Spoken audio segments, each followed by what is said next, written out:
नमस्ते भाई, math insider में आपका स्वागत है। कैसे हैं आप सब? उम्मीद करते हैं आप सब अच्छे होंगे, लगातार अपनी पढ़ाई कर रहे होंगे। दोस्तों, इस वीडियो में देखेंगे एमपी पुलिस एग्ज़ाम के लिए 5 दिसंबर तक, यानी पिछले 2 तारीख को, 3 तारीख को और 4 तारीख को और आज 5 तारीख को जो 15 क्वेश्चन बार बार चारों शिफ्टों में 15 क्वेश्चन जो पूछे गए, उन 15 क्वेश्चन को इस वीडियो में पूरी तरह से कंप्लीट कर देंगे। यानी इस 15 क्वेश्चन को करने के बाद अगर आपका अगली शिफ्ट में पेपर है तो यही 15 टाइप पिछले 4 दिन से लगातार पूछा जा रहा है, इसी संख्या बदल के, तो आपके 15 नंबर पक्के हो जाएंगे।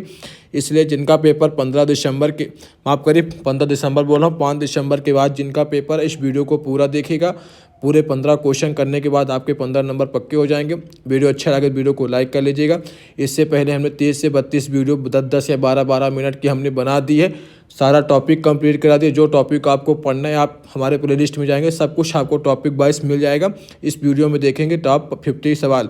पीडीएफ के लिए मैथ इनसाइडर नाम से टेलीग्राम चैनल है, वहाँ से जुड़कर आप लोग इसकी पीडीएफ भी प्राप्त कर सकते हैं। चलिए शुरू करता हूँ आज की वीडियो को। देखिए, एक इस टाइप का क्वेश्चन पूछता है कि 12 वस्तुओं का क्रय मूल्य 8 वस्तुओं के विक्रय मूल्य के बराबर है। 12 वस्तुओं का क्रय मूल्य को लिखेंगे सीपी, 8 वस्तुओं के विक्रय मूल्य को लिखेंगे एसपी, बराबर है। तो लाभ या परसेंटेज बताइए। देखिए, सबसे पहले सीपी बटे आपको एसपी करना है। ये 8 इधर है रहेगा, ये 12 इधर आके नीचे हो जाएगा। 2 से काट दीजिए, 4 दूनी 8, 6 दूनी 12, 2 दूनी 4, 3 चौको 12। सीपी आपका 2 है और एसपी आपका 3 है। इसका क्या मतलब हुआ? सीपी मतलब 2, आप किसी वस्तु को 2 रुपये में खरीदेंगे और 3 रुपये में बेचेंगे। इसका मतलब ये है कि लाभ होगा। लाभ कितने का है? 1 का। बटे में हरदम कौन सी संख्या आएगी?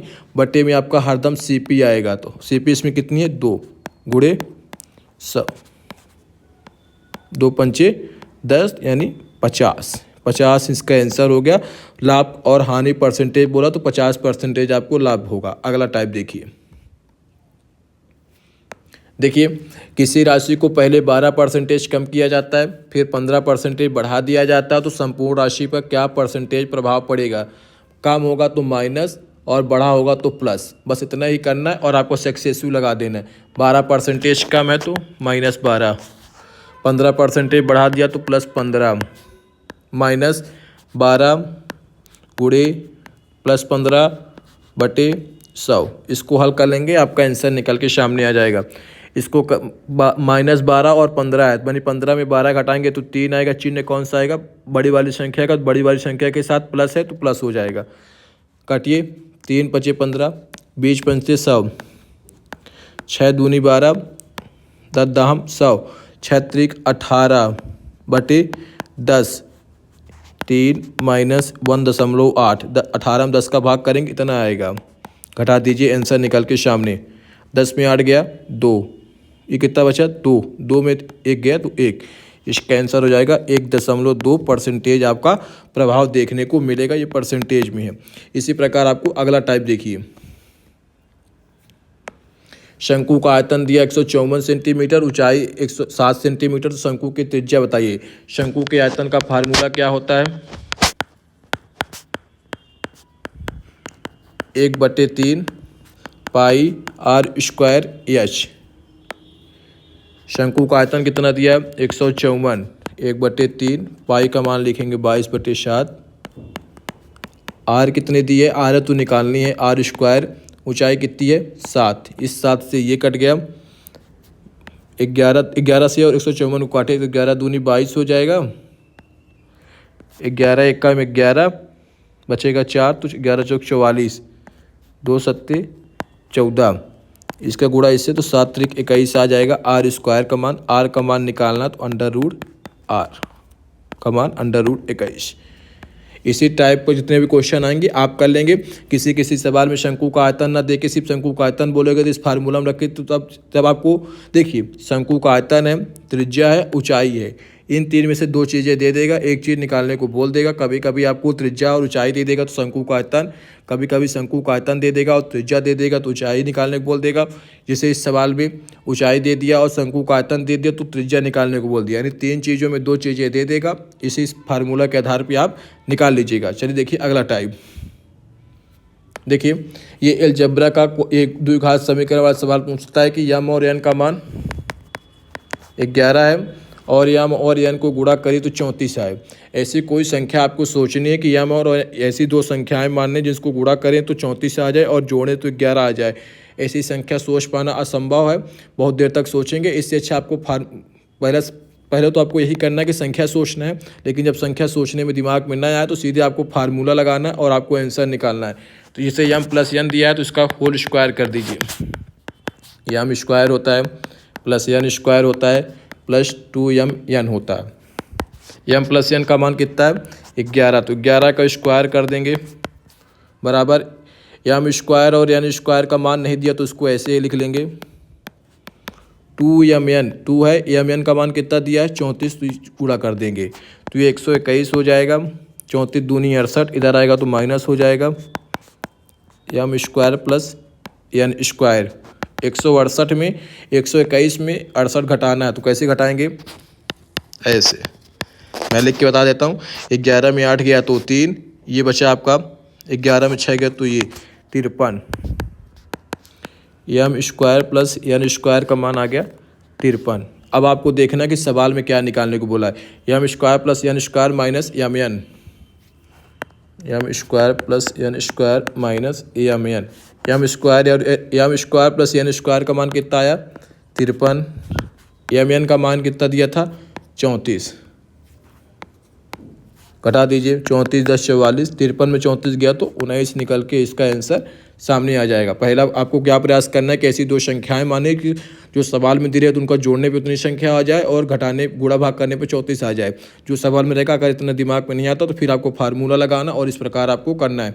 देखिए अगला सवाल परसेंटेज, ये औसत का 24 लोगों का औसत 15 है तो ऐसे लिख लेंगे।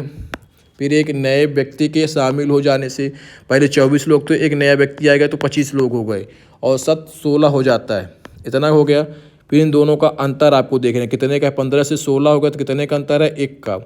इस वाली संख्या जो से गुणा कर देंगे जो पुराना औसत रहेगा 24 से कम 24, और इस 24 को यहाँ जोड़ देंगे।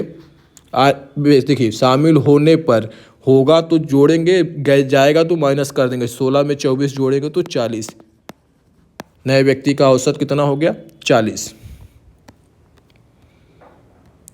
एक इस टाइप का क्वेश्चन पूछता कि किसी वस्तु का अंकित मूल्य 200 रुपये है और 2 क्रमिक छूट देने पे 20% की क्रमिक छूट देने के बाद विक्रय मूल्य, छूट होगा तो कोई भी संख्या छूट होगी चाहे लाभ होगी हानि होगी हरदम 100 पे होती है। अंकित मूल्य 200 है, गुणा कर देंगे, छूट है 20% की तो 100 में 20% की छूट देंगे तो 100 में 20 घटा देंगे, कितना हो जाएगा 80/100। लेकिन कितनी बार है 2 बार बोला तो 1 बार और काट पीट कर देंगे, आंसर निकल के सामने 8 × 64 दूनी 128। विक्रय मूल्य कितना होना चाहिए 128। अगला टाइप देखिए, जब कोई व्यक्ति किसी कीमत पर कोई वस्तु बेचता तो 12% की हानि होती, लाभ और हानि हरदम 100 पे होगी। 12% की हानि तो 100 में 12% की हानि होगी तो कितना आएगा 100 - 12 88। और 600 अधिक में बेचता तो 6% का लाभ होता है। 100 में लाभ होगा तो 100 में 6% जोड़ देंगे, लाभ होगा तो जोड़ेंगे, हानि होगी तो घटाएंगे। 100 में 6 जोड़ेंगे कितना हो जाएगा 106। और 88 और 106 के बीच में कितना अंतर है 18 का। लेकिन ये बोल रहा कितने 88 में था फिर 106 में बेचा तो 18 रुपये अधिक हो गया, लेकिन सवाल बोला 630 अधिक है तो एक का मान कितना हो जाएगा 630/18। तो वस्तु का लागत मूल्य हरदम 100 रुपये होगा तो 100 काट दीजिए। 9 दूनी 18, 9 सत्ते 63 यानी 70, 35 दूनी 70, 3500 निकल के सामने आ जाएगा। अगला टाइप देखिए, किसी राशि पर 8% की वार्षिक ब्याज दर से 4% का साधारण ब्याज 6400 है तो मूलधन, तो ब्याज बराबर वही बचपन वाला फार्मूला, मूलधन गुणे दर गुणे समय। इस फार्मूला से आप चाहे आप दर निकाल लीजिए, चाहे मूलधन निकाल लीजिए, चाहे समय निकालिए, सब कुछ निकाल लेंगे। ब्याज कितना दिया है, ब्याज आपका 6400 दिया है, मूलधन कितना है, मूलधन तो निकालना है। दर कितना है, 8% है। समय कितना है, 4 साल। बस काट दीजिए, 8 हटाएँ 64, 4 से ये कट गया, 4 दूनी 8, इन दोनों गुणा हो जाएगा तो कितना हो जाएगा, 200 और 2 जीरो और, तो ये हो गया आपका मूलधन। यही आपका आंसर हो जाएगा। ये फार्मूला आपको ध्यान होना चाहिए, तभी आप लोग सवाल कर पाएंगे। देखिए अगर इसको स्मार्ट तरीके से करना है तो कैसे करेंगे, जिनको ये फार्मूला नहीं याद है तो सीधे 8 चौक 32 कर देंगे। 64 100 का मान कितने का है, 32 का। 100 का मान कितना होगा, काट पीट कर देंगे आंसर। 32 दूनी 64, 200, ये सीधे तरह आ जाएगा। लेकिन अगर मैंने आपको समझाने के लिए पूरा तरीका बताया है, पेपर में अगर आप करेंगे या आपके पास थोड़ा दिमाग है तो आप इस तरीके से भी कर सकते हैं, सीधे सिंपल 1 लाइन में। अगला सवाल देखिए कि एक भवन को अंकित मूल्य 25% की छूट पर बेचा जाता है, उसे 36% का लाभ होता है, क्रय मूल्य इतना है, तो वस्तु का अंकित मूल्य कितना होगा। क्रय मूल्य और अंकित मूल्य का अगर सवाल आपको देखने के मिलो तो इसके लिए एक संबंध होता है, ये आपको ध्यान होना चाहिए। क्रय मूल्य बटे अंकित मूल्य बराबर होता है 100 माइनस छूट परसेंटेज 100 बटे लाभ, 100 प्लस लाभ परसेंटेज। ये आपको संबंध याद होगा तो आप लोग आसानी से इस सवाल को कर लेंगे। चलिए देखिए कैसे करेंगे। 100 छूट कितनी है, छूट है 25, तो 25 100 प्लस लाभ कितने का है 36, 100 में 25 गया तो 75, 100 में 36 को जोड़ेंगे तो 136। ये आपका क्रय मूल्य हो गया, ये आपका अंकित मूल्य हो गया। सवाल में क्या दिया है, क्रय मूल्य, यानी 75 का मान कितना दिया है, 75 का मान दिया है 25 22 5 000। आपको कितने का मान निकालना है, ये 75 का मान, आपको कितने का मान निकालना है 136 का। इसको काट पीट कर देंगे, आंसर निकल के सामने आ जाएगा। 25 से काटी, 25 3 75, 25 8 200, 25 नंबर 225, 3 से कट जाएगा 3000 गुणे 136 कर देंगे, आंसर निकल के आपको सामने आ जाएगा। ये डाटा थोड़ा कठिन है इसलिए आपको गुणा करना होगा, लेकिन अगर आसान डाटा आएगा इसी आधार पे करेंगे। कभी कभी आपको क्रय मूल्य ना दे के अंकित मूल्य दे देगा तो क्रय मूल्य पूछ लेगा, इसी जैसे इसमें अंकित मूल्य पूछा तो इसमें क्रय मूल्य दिया है। ये फार्मूला आपको याद होना चाहिए, तभी आप लोग सवाल कर पाएंगे आसान तरीके से। अब इसको पूरा आप लोग गुणा करके आंसर निकाल सकते हैं ऊपर वाले का। देखिए अगला टाइप, x और y का मान 15 है तो 1/x बराबर 5 है, तो x y का मान, तो सबसे पहले इस वाले उठाइए, भिन्न लेंगे तो x y का लघुत्तम लेंगे तो x y हो जाएगा, ये y प्लस x हो जाएगा। लेकिन बराबर कितना दिया था, यहाँ पे 5 था ना, ये वाला 5 को यहाँ लिखेंगे, यहाँ x प्लस y बराबर सवाल में तो 15 दिया है, लेकिन x प्लस y बराबर निकालने पे कितना आया 5, तो 5 का मान 15, 1 का मान 3। अब आपको क्या निकालने के लिए बोला, एक्स वाई का मान निकालने के लिए बोला, तो एक्स वाई का मान निकालने के लिए बोला तो कितना हो जाएगा। इसको ऐसे ऐसे ना करके फार्मूला के आधार पे करेंगे, तो कैसे करेंगे, इसका मान आपको दिया था सवाल में 15 बटे एक्स वाई बराबर 5, 5 3 15, एक्स वाई बराबर 3। अगला टाइप देखिए, एक ये औसत चाल का पूछता है कि एक व्यक्ति 90 किलोमीटर की चाल से 30 किलोमीटर, 60 किलोमीटर की चाल से 20 किलोमीटर और 30 किलोमीटर की चाल से 10 किलोमीटर जाता है, तो उसकी औसत चाल। सबसे पहले आपको औसत चाल बराबर क्या होता है, कुल दूरी बटे कुल समय। ये फार्मूला आप सबको ध्यान होगा। देखिए सबसे पहले आपको जो किलोमीटर वाले उनको जोड़ना है। 30 यहाँ पे है, यहाँ पे 20 किलोमीटर है और यहाँ पे 10 किलोमीटर है, तो 30 20 प्लस 10 बटे क्या कर देंगे, ये 90 है तो 90 बटे किलोमीटर से भाग करेंगे। उसके बाद 60 है तो यहाँ पे 20 से भाग करेंगे। उसके बाद आपको 30 है तो 10 से भाग करेंगे। 30 20 60, इसको जोड़ेंगे तो 60 आ जाएगा। इसको भाग करेंगे तो 3 बार जाएगा, इसको भाग करेंगे तो 3 बार जाएगा, इसको भाग करेंगे तो 3 बार जाएगा। 30 चाहे 90, 3 20 चाहे 60, 3 3 को जोड़ेंगे तो 9 आ जाएगा। इसको काट पीट करके आंसर आपका निकल के सामने आ जाएगा। ये हो गया आपका औसत चाल का। लेकिन आप यहीं पे गलती कर देंगे। औसत चाल आप कैसे करेंगे, जब आपको ये 3 संख्या तो 3 का गुणा भी करना होगा। 3 का गुणा करेंगे तो ये 20।